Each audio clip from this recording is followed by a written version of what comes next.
Здравейте, сега ще ви покажа неща, които са за ядене, някои неща, но не са мити. Ето, например, клапър. Той все още не е мит, така го скъса. Адиде! Ето, скъсала съм си малко. Той е вкусен. Ето, вижте, круша.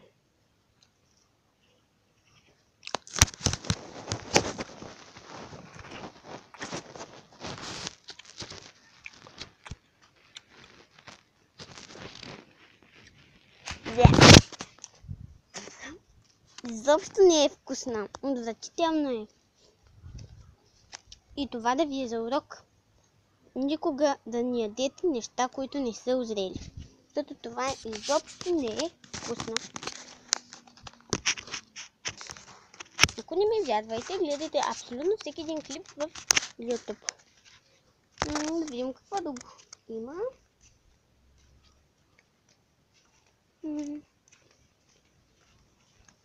Ще опитаме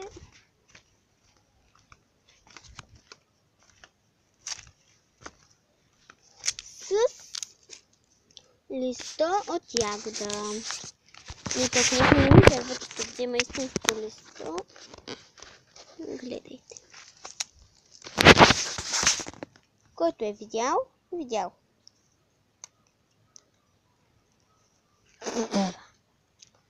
Никога не яще листо.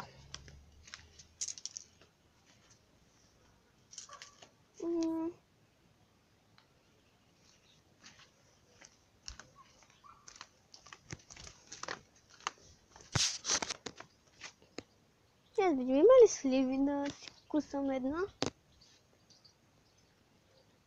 Яли? Мисля, че има.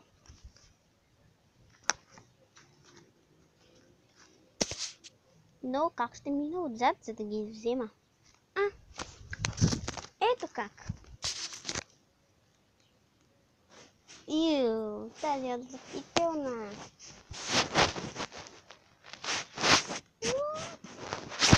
Ще пробваме с листо от слива. Гадост. И това е всичко от днес. Довиждане!